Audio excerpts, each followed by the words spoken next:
Hello everyone, welcome back to our YouTube channel. Friends, आज के इस वीडियो में हम करेंगे इंपॉर्टेंट रीजनल ऑर्गेनाइजेशन के बारे में। हालांकि ये टॉपिक हम पहले का भी कर चुके हैं, बट एक बार फिर से हम इंपॉर्टेंट चीज़ें मैं आपको बता दूं कि जो पहले हमने नहीं करवाई थी, तो इसमें हम पूरा कंप्लीट इसको आज ही एक वीडियो में इसको पूरा कंप्लीट कर लेंगे। JKSSB सब इंस्पेक्टर जो फाइनेंस का एग्ज़ाम 20 दिसंबर को होने जा रहा है, उनके लिए इम्पॉर्टेंट असिस्टेंट कंपाइलर के लिए भी ये टॉपिक इम्पॉर्टेंट है। और जो नेक्स्ट जो वीडियो आएगी, मैं आपके लिए वो दूसरा जो आपका टॉपिक है उसको लेके आएंगे आपके लिए। तो आपकी इंटरनेशनल ऑर्गेनाइजेशन है, ठीक है। ये रीजनल है, वो इंटरनेशनल ऑर्गेनाइजेशन है, वो थोड़ा लेंथी टॉपिक है। तो इसमें आपको आज जो जो पढ़ाया जाएगा उसको थोड़ा माइंड में रखिएगा और अपने हिसाब से ट्रिक्स को जो कंट्रीज़ के नाम हैं उनको याद रखने की कोशिश ज़रूर करना। तो मैं आपको बता दूंगा कि जितने भी हमें क्वेश्चन दिखे थे, तो वो कौन कौन से क्वेश्चन थे जो यहाँ से आए थे, तो उनके बारे में आज मैं आपको बताऊँगा। तो चलिए गाइस, करते हैं स्टार्ट। अगर चैनल पे आप न्यू हो तो चैनल को सब्सक्राइब कर दो, नोटिफिकेशन बेल को भी ऑन कर दो। इसी तरह के इंपॉर्टेंट वीडियो की नोटिफिकेशन मिलती रहेंगी। डिफरेंट डिफरेंट सोशल मीडिया के प्लेटफॉर्म ज्वाइन करने के लिए लिंक आपको डिस्क्रिप्शन बॉक्स में प्रोवाइडेड है, तो उन पर विजिट करके आप ज्वाइन कर सकते हैं। टेलीग्राम, इंस्टाग्राम, फेसबुक और फेसबुक ग्रुप भी ज्वाइन कर सकते हैं। तो गाइस चलिए हम करते हैं स्टार्ट। मेरे हैंड रिटन नोट्स हैं, तो मैंने ये चीज़ बनाई है, तो चलिए आप इनको करते हैं।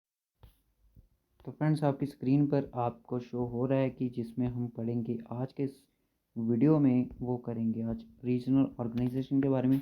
सबसे पहले मैं आपको बता दूं कि पढ़ेंगे हम ब्रिक्स के बारे में। ब्रिक्स के बारे में मैंने कल अभी आपको एक क्वेश्चन करवाया था जनरल अवेयरनेस का, उसमें भी एक क्वेश्चन ब्रिक्स के अकॉर्डिंग आया था कि कौन सी कंट्रीज है जो कि ब्रिक्स के अंदर आती है। तो वो कि आपकी जो उसका राइट ऑप्शन था वो आपकी साउथ अफ्रीका थी। तो इस वीडियो में आज मैं आपको क्या करवाऊँगा, इसके रिकॉर्डिंग बताऊँगा कि ब्रिक्स है क्या। ओके, तो ब्रिक्स के बारे में पढ़ेंगे हम। ब्रिक्स में कौन कौन सी कंट्रीज आती हैं मैं आपको बता दूं। ब्रिक्स के अंदर ब्रिक्स है जो कि ये 5 कंट्री का मेंबर्स हैं, ठीक है। इसमें 5 कंट्रीज आती हैं। कितनी मेंबर्स हैं कंट्री, तो 5 कंट्रीज के मेंबर हैं। ओके, उसके बाद अगर मैं बात करूं, जो ब्राज़ील है, B से ब्राज़ील, R से रशिया, I से इंडिया, C से चाइना, S से साउथ अफ्रीका, ठीक है। आपको सिंगापुर भी होगा ऑप्शन में, साउथ अमेरिका भी होगा, ठीक है। तो ये इन चीज़ों को आपने ध्यान रखना है, ठीक है। फाउंडेशन की अगर बात की करूँ, तो ब्रिक्स की जो फाउंडेशन है 2006 में हुई। क्वेश्चन आ सकता है एग्जाम में इसी तरह का भी। और साउथ अफ्रीका ने, अगर आपसे एग्जाम में ये भी कई बार क्वेश्चन आया कि साउथ अफ्रीका ने ब्रिक्स को कब ज्वाइन किया था, तो ये किया था 2010 में इसने ज्वाइन किया था। ओके, तो उसके बाद हेडक्वार्टर कहाँ पे है इसका, शंघाई चाइना में है, ठीक है। अगर आपसे पूछा जाएगा, क्योंकि क्वेश्चन इसी तरह से एग्जाम में आ चुके हैं, तो वो जो एग्ज़ाम हुआ आपका जूनियर सुपरवाइज़र का, उसमें भी हेडक्वार्टर के रिलेटेड क्वेश्चन आए थे और इस्टेब्लिशमेंट के रिलेटेड क्वेश्चन भी पूछे गए थे। और मैं आपको बता दूं, जो कंट्रीज़ हैं उनके मेंबर्स के रिलेटेड क्वेश्चन पूछे गए थे। ये 3 चीज़ों को लेके उन्होंने क्वेश्चन पूछे गए थे, ठीक है। तो मैं आपको बता दूं कि ब्रिक्स का जो फर्स्ट समिट था वो हेल्ड हुआ था 16 जून 2009 में रशिया में हुआ था, ठीक है। उसको चेयरमैनशिप किसने किया था, डिमिट्री मेडवेडेव ने, ठीक है। तो सबसे बड़ी बात मैं आपको बता दूं, उस ऑर्गेनाइजेशन का नाम आपने अच्छे से याद रखना है जिसमें हमारा इंडिया भी मेंबर होगा, ठीक है। तो आपको बता दूं, ब्रिक्स में इंडिया भी हमारा एक मेंबर है। तो इसमें 5 कंट्रीज़ की मेंबरशिप रहती है। ओके, तो उसके बाद अगर मैं आपको बता दूं कि जो फोर्थ समिट हुआ था वो हुआ था 29 मार्च 2012 में न्यू दिल्ली इंडिया में हुआ था, याद रखना। और उसको चेयरमैनशिप किसने किया था, मनमोहन सिंह ने, क्योंकि उस टाइम के जो हमारे प्राइम मिनिस्टर थे वो मनमोहन सिंह थे। ओके, उसके बाद 8th समिट हुआ जो कि हुआ 16 अक्टूबर को 2016 में, गोवा में हुआ, इंडिया में। तो ये नरेंद्र मोदी द्वारा इसको चेयरमैनशिप किया गया। जो अभी रिसेंटली हुआ 13th समिट हेल्ड हुआ और जून में हुआ 2021 में, इंडिया में हुआ, न्यू दिल्ली में हुआ, chairmanship under prime minister Narendra Modi. तो मैं आपको एक चीज़ और बता दूं, हालांकि तो इसकी अगर समिट की बात करूँ तो टोटल 30 समिट है अभी तक, ठीक है। तो इंडिया ने अभी तक कितनी समिट में पार्टिसिपेट किया, अगर बात करें तो 3 पार्टिसिपेट हैं, ठीक है। याद रखना इंडिया ने कितनी होस्ट किया है। आपसे ये भी पूछा जाएगा कि 13 समिट हुआ जून 2021 में, किस कंट्री ने इसको होस्ट किया, तो ऑप्शन में आपको यही आएगा, ब्राज़ील, रशिया, इंडिया, चाइना, ठीक है। याद रखना इस चीज़ को। उसके बाद आता है ओपैक। ओपैक क्या चीज़ है, अच्छा मैं अब बता दूँ ये ऑर्गेनाइजेशन किस काम का है। इकोनॉमिकल या पॉलिटिकल रीजनल कॉपरेशन है, और ऑर्गेनाइजेशन कॉपरेट करेंगे दूसरे कोई कंट्रीज मिलकर। उसके बाद आता है ओपैक। ओपैक क्या है, क्या, organization of the petroleum exporting countries, ठीक है। ये पेट्रोलियम के रिलेटेड है, एक्सपोर्टिंग कंट्रीज होंगी यहाँ पे। फाउंडेशन इसकी अगर मैं बात करूँ तो 14 सितंबर 1960 में हुई, बागदाद प्लेसेस का नाम है। और इसके फर्स्ट 5 मेंबर कौन कौन से थे? ओपेक के Iran, Iraq, Kuwait, Saudi Arabia और वेनेजुला। इनको याद रखना कि फर्स्ट 5 ये थे, उसके बाद ही बाकी है। तो टोटल की अगर मैं बात करूँ 13 था, तो इंडिया इसका मेंबर नहीं है। ठीक है, ऑप्शन में आपको आएगा कि which of the following organization India is not the member. ठीक है, ब्रिक्स दे दिया जाएगा, एशियन दे दिया जाएगा, ओपेक दे दिया जाएगा, G7, G20 दे दिए जाएंगे। इनको याद रखना। ठीक है, इनके रिलेटेड क्वेश्चन बनेगा। हेडक्वार्टर की अगर मैं बात करूँ तो ऑस्ट्रेलिया वीना में इसका हेडक्वार्टर है।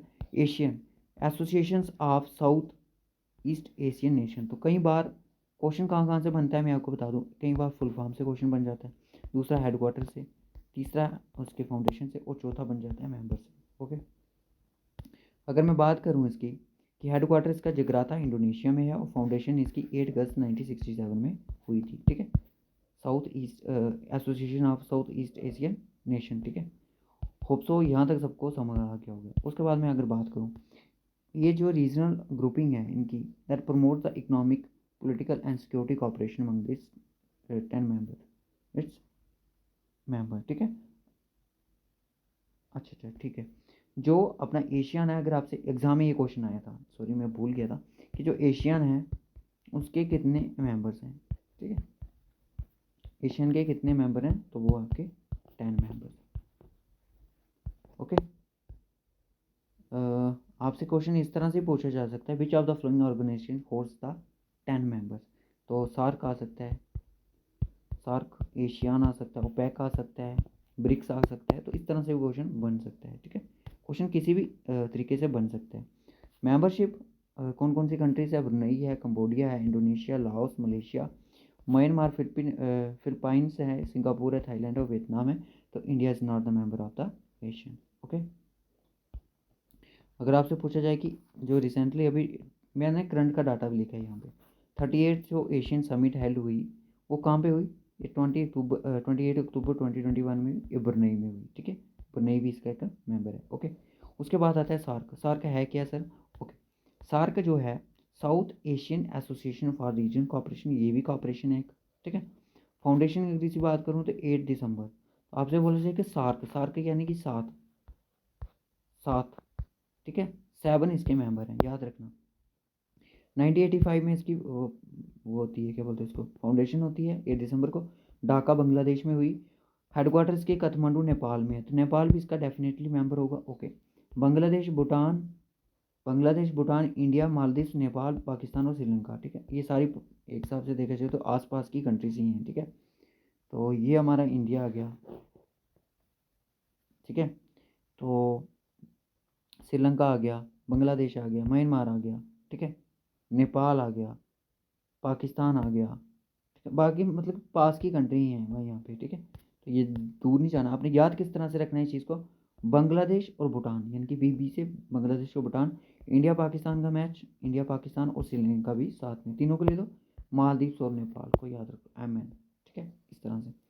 उसके बाद अगर आपसे पूछा जाए कि 20 जो सार्क की मीटिंग थी, 20th सार्क की समिट था जो, वो कौन सी कंट्री में होना था, वो की कैंसिल कर दिया गया। वो पाकिस्तान में होना था, किस वजह से? कोविड-19 की वजह से। ये मैं आपको बता दूं, फेब के मंथ में समिट था। उसके बाद बिम्स्टेक क्या होता है? बिम्स्टेक दोस्तों ये बे ऑफ बंगाल है, initiative for the multi sector technical और इकोनॉमिक कॉपरेशन है। मल्टी सेक्टर में और टेक्निकल में इकोनॉमिक कॉपरेशन का इनका योगदान है इसमें, बिम्स्टेक में। तो बे ऑफ बंगाल इसको बी से स्टैंड रहता है। ठीक है, याद रखना। आपसे आई पूछ लिया जाएगा, एम पूछ लिया जाएगा, किस पे स्टैंड करता है। ओके, तो इसकी फ्रेंड्स फाउंडेशन जो हुई 6 जून 1997 में हुई। हेडक्वार्टर इसका ढाका बांग्लादेश में। तो याद रखना, बिम्स्टेक यानी कि बांग्लादेश, तो बांग्लादेश ढाका में इसका हेडक्वार्टर है। ठीक है, और सार्क का भी हेडक्वार्टर बांग्लादेश में है। मेंबर इसके बांग्लादेश, भूटान, इंडिया, श्रीलंका, म्यांमार और नेपाल, थाईलैंड। पूरे यहाँ पे भी 1 2 3 1 2 3 4 5 6 7, इसके भी अगर मेंबर की बात करूँ तो 7 ही है। इंस्टेड ऑफ थाईलैंड की जगह मालदीव्स की जगह थाईलैंड से सार की तरह। होप सो यहाँ तक सबको क्लियर आ गया हो। और अगर आपसे पूछा जाए सर रिसेंटली जो 17 सबमिट हुआ बिम्स्टेक का, 1 अप्रैल 2021 को हुआ, और कौन सी कंट्री ने उसको होस्ट किया? वो किया आपका श्रीलंका ने। क्लियर है दोस्तों? होप सो यहाँ तक सबको समझ आया हो। उसके बाद यहाँ पे देखिए G20। G20 जो है, G20 समिट यानी ग्रुप ऑफ 20, फाउंडेशन इसकी हुई 26 सितंबर 1999 में। ओके, हेडक्वार्टर इसका कैनगन मैक्सिको में है, ठीक है, मैक्सिको में। Group of 20 is an inter governmental farmer comprising 19 countries and European one European union, ठीक है, 19 कंट्रीज है और एक यूरोपियन यूनियन है, ठीक है। India is also the member of G20। तो ये देखिए 20 कंट्री, इनके नाम याद रखना आपको इतना ईजी नहीं होगा। G7 जिनके 7 मेंबर हैं, 10 मेंबर हैं, इनके आप नाम याद रख सकते हो, ठीक है। तो G20 की ये इंपॉर्टेंट है। G20 की जो रिसेंटली मीटिंग हुई 16 मीटिंग, तो वो कहाँ पे हेल्ड हुई, तो रोम में हुई, रोम में हुई, इटली की कैपिटल में। 30 से 31 अक्टूबर 2021 में ये चीज़ हुई है, ठीक है। होप सो यहाँ तक सभी स्टूडेंट को यहाँ तक क्लियर हो गया होगा, ठीक है।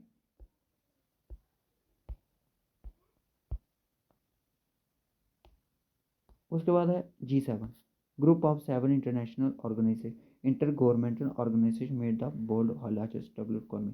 तो G7 में वही कंट्रीज यहाँ पे हैं जो कि डेवलप्ड इकोनॉमीज हैं इनकी, ठीक है। जैसे फ्रांस हो गया, जर्मनी हो गया। इसके रिगार्डिंग भी क्वेश्चन पूछा गया था कि कौन सा इनमें से एक ऑप्शन था इसका मेंबर नहीं है, ठीक है।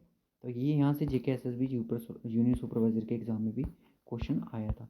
हालांकि वो इंटरनेशनल ऑर्गेनाइजेशन से भी क्वेश्चन आए थे, बट उनको जब करेंगे तब बता देंगे, ठीक है। 2 ही क्वेश्चन मुझे अब तक, 2 से 3 क्वेश्चन मेरे को इन्हीं नोट्स में से देखने को मिल चुके हैं, ठीक है, जो कि आए भी थे। Italy, Japan, USA, United kingdom and Canada. G8 था, ग्रुप ऑफ 8 कंट्रीज था 2014 तक। रशिया ने जो उनके रशिया के जो मेंबर, रशिया था, उसने रिमूव कर दिया रीजन ऑफ क्रीमिया को, जो कि इलीगली था फ्रॉम यूक्रेन से, ठीक है। इसको उन्होंने डिलीट मतलब कि रिमूव कर दिया। फिर ये G7 हो गया। फाउंडेशन इसकी 1975 में है। तो गाइस मुझे इसका हेड क्वार्टर नहीं मिला है, आई थिंक यूनाइटेड किंगडम ही इसका जो है हेड क्वार्टर है, ओके। तो आप खुद से सर्च करें, क्योंकि मैंने बहुत सर्च किया, इसका नहीं मिला मुझे। G7 जो ही थी इसकी 47 समिट था, वो कि हेल्ड किया गया 11 to 30 जून में 2021 में कॉर्नवाल इंग्लैंड में हुआ, ठीक है। याद रखना, इस तरह से करंट से देखिए, करंट अफेयर से भी आपका क्वेश्चन यहाँ से बन सकता है, ठीक है, क्योंकि आपको इंटरनेशनल इवेंट्स भी पढ़ने हैं, तो ये भी एक इवेंट्स ही होते हैं। तो होप सो यहाँ तक आज का ये हमारा टॉपिक यहाँ पे कंप्लीट होते हैं। तो कल या परसों तक हम आपके लिए लेके आएंगे इंटरनेशनल ऑर्गेनाइजेशन, ठीक है। इंटरनेशनल ऑर्गेनाइजेशन पर वीडियो आ जाएगा, आप टेंशन ना लें। पर कल आपको जीके की वीडियो भी प्रोवाइड करनी है और जीएनके जीके दोनों भी कल आपको प्रोवाइड करनी है, क्योंकि जीएनके की आज आपको नहीं मिलेगी।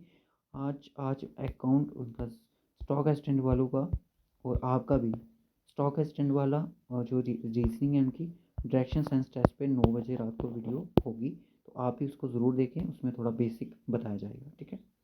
सो okay guys, bye, take care. इस वीडियो में बस इतना ही रखेंगे। वीडियो को लाइक ज़रूर करें और शेयर भी ज़रूर करें, फीडबैक ज़रूर दें वीडियो कैसी लगी।